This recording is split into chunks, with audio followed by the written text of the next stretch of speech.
Hi, this is Shadi, and today we will discuss and put face to face the open guard and the closed guard. These guards are highly effective, some like the basics that we should learn in order to be either defensive and also offensive. So these guards, in my opinion, offer a lot, but as we learned in Judo and Jiu-Jitsu, nothing is 100% bulletproof and nothing is 100% just fully locked. Everything has its pros and cons. So in this video I'm gonna go through exactly that, not only for just competition but also self-defense, because you just never know when you are ambushed and suddenly you are flat on your back. So I would argue that both have their place regarding the situation, but nonetheless you can easily switch from one to another if you are sufficiently skilled. And this video, like I said, I'm gonna go through the type of guards, the open and particularly the closed, and see whether what they offer in terms of pros and cons both are very deadly effective, but also they can be very hazardous and you can get knocked out, you can get passed. So many things can go wrong, but let's outweigh the pros and the cons and see which one we will choose. This is obviously something that's going to be a little bit subjective, so everyone has their preferences, but I'm going to go through them and try to see which one I will choose towards the end. So we will first start with the closed guard. So the closed guard, the biggest one of all, or the pet peeve of the closed guard, is obviously the guard slam. Since there is very much close contact and very much a lot of body connection, the guard slam is easily achievable when one is in closed guard, specifically in self-defense.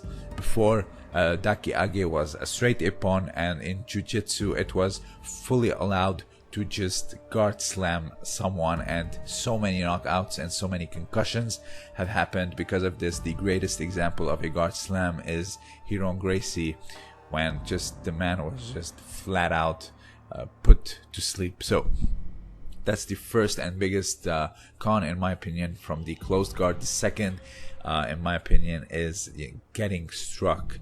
Since, like I said, there is very little distance between you and your opponent or your aggressor, or whatever situation it may be, whether it's MMA or self-defense, getting struck is easily done since there is no distance and they can cover it easily, especially someone with a very good reach. And a lot of knockouts happened.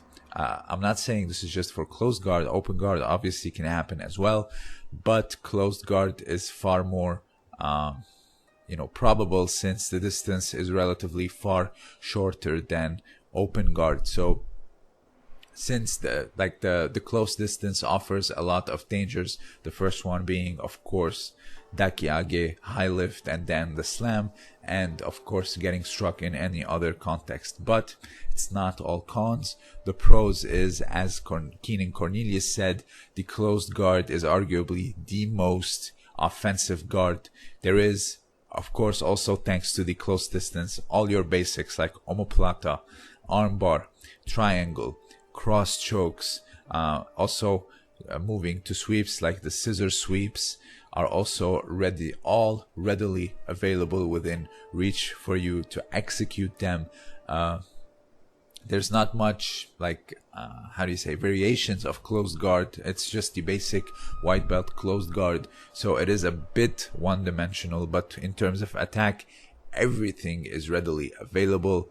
I'm not sure about leg locks, but when it comes to like your upper body submissions, chokes, shoulder locks, arm locks, etc., everything is just readily available. All you have to do is just close the striking distance and break the posture to prevent them from getting back up, to defend the slam basically, and you just underhook and you just armbar, triangle, maybe go for like a Flavio Canto choke or ashijime. So like I said, the opportunities are endless, and passing the closed guard is relatively very difficult compared to the other guard, which brings me to my next subject. It's the open guard. The open guard is arguably the easiest to pass, depending on the variation, of course, but let's take the classical guard of 2 feet on the hips or 1 foot on the hip.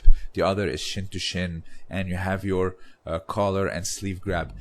This is arguably the easiest to pass. You just have to feint of going one way and then go to the other. So as beginners, white, early blue belt, even early purple belt, I would say passing the open guard is somewhat easy depending on who you are going against. And of course, in self-defense and MMA, that is just disastrous basically. So that's, in my opinion, the con I would see in open guard, especially for the beginners in jiu-jitsu and judo. But the other con that I would see is the lack of connection. So you see, the closed guard has its connection, which makes everything readily available. In open guard, you have to somewhat sweep to the side and then come in and then really bring your opponent towards you. So the lack of control is somewhat existent compared to closed guard, because for example, a white belt going up against someone that doesn't know anything, they will just attack and the other will just never know what hit them. But in open guard, it is somewhat harder to bring them closer to you from a tomonage attempt, or you just fell down. And you have classic open guard as you see here.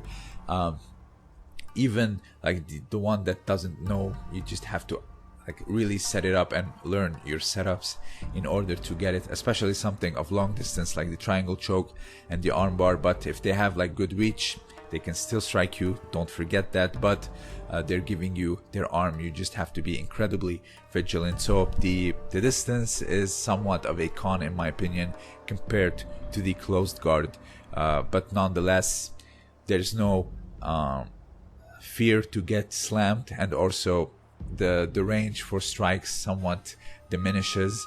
They can't get to your face like someone in your closed guard or your half guard. So give or take, this is a double-edged sword, so to speak, when it comes to playing guard in any situation it may be. So open guard, in my opinion, when it comes to safety, I would say it is better, especially regarding the strikes and the dakiage or the guard slam. But in my opinion, the biggest pro for open guard is simply the unlimited creativity to it, which we are still experiencing till this day. What am I talking about? I'm talking about all the variations. There are Del Lahiva, which will protect you from getting slammed and also getting struck. Bicep hooks or spider hooks, same thing. Lasso sweeps, Del Lahiva sweeps. Everything you can do from open guard is just readily available. The term open guard, in my opinion, is an umbrella term for all these guards that I mentioned, because technically your legs are all open in these variations, whether it is just simply feet on hips, bicep, collar and sleeve, whether it is Del Lahiva, whether it is bicep hooks, whether it is lasso. Everything, you have your legs open. These are, in my opinion, tools in open guard. Like I say in 10th Planet, you have your meat hook, you have your mission control, you have your, I don't know, so many things, but they're all tools in rubber guard, I would say. So open guard, same thing as you see here, the judokas in front of you, and you can just get incredibly creative. Till this day, we are still experiencing so many inventions of sweeps, entries to leg locks, entries to upper body submissions. And that's the other thing about the open guard, is that leg locks are readily available. One of the oldest, Ashigarami, was available from the open guard. You can go reverse Del Lahiva and just heel hook the hell out of everyone. There's just so many things. Works in gi, works in no gi as well. That's for both. So that's the beauty of open guard, is the unlimited options. But you can get somewhat lost as a beginner. So I would argue start from shin to shin, Del Lahiva, and maybe work your way up to lasso and spider. But De La Riva, in my opinion, especially against a standing, it's the best in order to keep someone in control. But when it comes to someone on their knees, spider / lasso, it's the best, I would say. So the other thing is the creativity.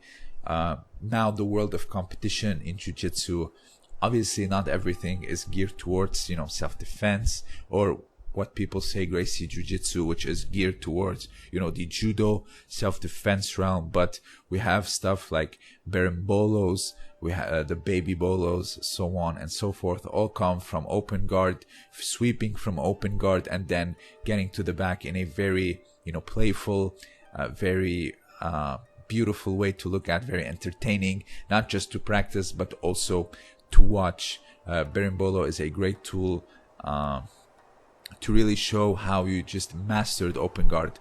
After you've mastered your sweeping and your direct submissions, then comes the playful artistic stuff like the berimbolo, as you see Rafa Mendez and the Miao brothers. So I would argue